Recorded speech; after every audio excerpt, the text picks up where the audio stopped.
لیکن نوٹ کیجئے اس آیت میں دوسری مرتبہ پھر فرمایا واتقوا اللہ الذی تساءلون بہ والارحام، پھر دیکھو تقویٰ کرو اس اللہ کا جس کا ایک دوسرے کو واسطہ دیتے ہو۔ اس قدر پیارے انداز سے فقیر مانتا ہے تو اللہ کے نام پر۔ آپ کو اپنے کسی دوست سے کہنا ہے بھائی میرا یہ کام ضرور کرنا ہے، ضرور کرنا، خدا کے لیے بھول نہ جانا، کس کا واسطہ دیا؟ اللہ۔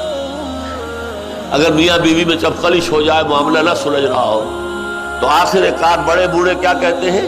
خدا کے لیے اپنے معاملات درست کرو۔ بچے رل جائیں گے اگر طلاق پر، سیپریشن پر نوبت آ جائے گی۔ تو یہاں فرمایا جس اللہ کا واسطہ دیتے ہو اس کے تقویٰ پر بھی تو عمل کرو، اس کے احکام بھی تو مانو، اس کی شریعت بھی تو اس کو تسلیم کرو۔ والارحام، اور رحمی رشتوں کا لحاظ رکھو، صلہ رحمی ہونی چاہیے، قطع رحمی نہیں، بھائیوں کو کاٹو نہیں، رشتوں کو جوڑو کاٹو نہیں۔ ان اللہ کان علیکم رقیبا، یقیناً اللہ تم پر نگران ہے، تمہارا ہر عمل اس کی نگاہ میں ہے۔ چاہے تم نے دروازے بند کر دیے، کھڑکیاں بند کر دی، پردے ڈال دیے، کوئی آنکھ دیکھنے والی نہیں ہے، ایک آنکھ دیکھ رہی ہے۔ هو معکم اینما کنتم، جہاں ہوتے ہو وہ اللہ موجود ہوتا ہے تمہارے ساتھ۔ تمہارا کوئی عمل اس کی نگاہوں سے چھپا ہوا نہیں۔ دو آیتیں ہیں سورہ احزاب کی، پھر دیکھیے وہی بات، یا ایھا الذین آمنوا اتقوا اللہ، اہل ایمان اللہ کا تقوی اختیار کرو، وقولوا قولا سدیدا، اور زبان سے بات وہ نکالو جو صحیح ہو۔ یہ نہیں کہ زبان جو ہے اس کو کھلی چھوٹ ہے، جو منہ میں آیا بک دو، جسے ہم کہتے ہیں پہلے تولو پھر بولو۔ سیلف سینسر ہونا چاہیے کہ آیا مجھے یہ چیز کہنے کا حق حاصل ہے یا نہیں ہے، سوچ لو پہلے، جواب دہی کرنی پڑے گی۔ ایک حدیث میں آیا ہے کہ جہنم میں اوندے منہ گرائے جانے والوں میں اکثریت وہ ہوگی جو اپنے زبان کے گناہوں کی وجہ سے عذاب میں مبتلا کی جائے گی۔ حسائد السنہ اس کو کہا ہے حدیث میں۔ حسائد جمع حسید کی، فصل کاٹنا، فصل کاٹی جاتی ہے، یعنی میری زبان سے جو لفظ نکلا وہ بیج بن کر آخرت کی زمین میں پڑ گیا۔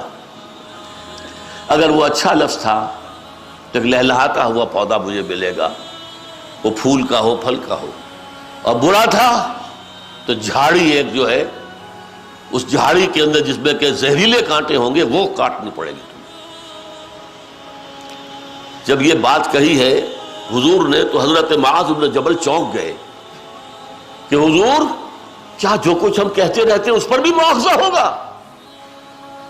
تو بڑے پیارے انداز میں، یہ عرب کا ایک خاص انداز ہے، لفظی معنی میں نہ لیجئے اسے، سکلت کا امو کا یا معاذ، اے معاذ تمہیں تمہاری ماں روئے۔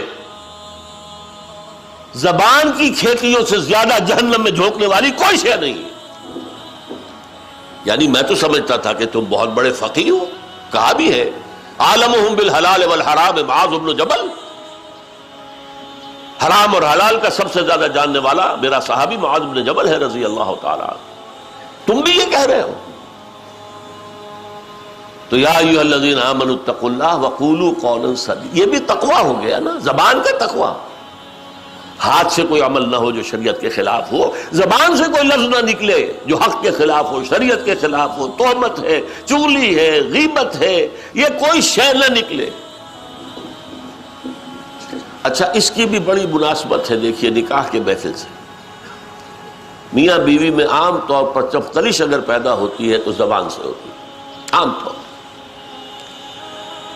یا شوہر کی زبان بچھو کے ڈنک کے مانند ہے، جب بولتا ڈنک مارتا۔ وہ اللہ کی بندی جو ہے 10 دفعہ برداشت کرتی ہے تو 11ویں دفعہ بول پڑتی ہے، تو وہ جو تالی 2 ہاتھوں سے بجتی ہے وہ شروع ہو گئی، لڑائی جھگڑا شروع ہو گئی۔ یا لڑکی زبان دراز ہے، زبان پر قابو در حقیقت گھریلو جو چپکلیشیں ہیں ان کو روکنے والی سب سے بڑی چیز کہ جو بولنا ہے پہلے تول لو. تو یا ایھا الذین آمنوا اتقوا اللہ وقولوا قولا سدیدا. ایک ذرا تھوڑی سی اس کے اندر شرم کی بات ہے، لیکن وہ حدیث نبوی ہے، میں آپ کو سنا دوں. حضور نے فرمایا دو چیزوں کی مجھے ضمانت دے دو. تمہارے جسم کے دو بہت چھوٹے سے اعضاء ہیں، ان کی ضمانت دے دو کہ غلط استعمال نہیں ہوگی. جنت کی ضمانت مجھ سے لے لو. ایک وہ شے جو تمہارے دو گالوں کے درمیان ہے، زبان، مجھے ضمانت دے دو کہ اس کا غلط استعمال نہیں ہوگا. اور ایک وہ جو تمہاری دونوں رانوں کے درمیان ہے، تمہاری شرمگاہ، مرد کی ہو یا عورت کی، اس کا غلط استعمال نہیں ہوگا. یہ دو ضمانتیں مجھے دو، باقی پورا جسم 2.5 من کا جسم تو باقی ہے، اس کی ضمانت میں دیتا ہوں، جنت ملے گی. قولوا قولا سدیدا، اس کا نتیجہ کیا نکلے گا؟ دل میں اگر تقویٰ ہے اور زبان پر اگر قابو ہے، زبان بھی تقویٰ والی ہے، یصلح لکم اعمالکم، وہی بات جو حضور نے فرمائی، اللہ تمہارے سارے اعمال درست کر دے گا. ویغفر لکم ذنوبکم، اور اگر کوئی بنائے طبع بشری کوئی خطا ہو گئی، گناہ ہو گیا، غلطی ہو گئی تو بخش دے گا. ومن یطع اللہ والرسول فقد فاز فوزا عظیما، اور جس نے اللہ اور اس کے رسول کی اطاعت کو اپنے اوپر لازم کر لیا، اس نے تو بہت بڑی کامیابی حاصل کر لی. اللہم ربنا اجعلنا منہم، اللہم ربنا اجعلنا منہم، اللہم ربنا اجعلنا منہم.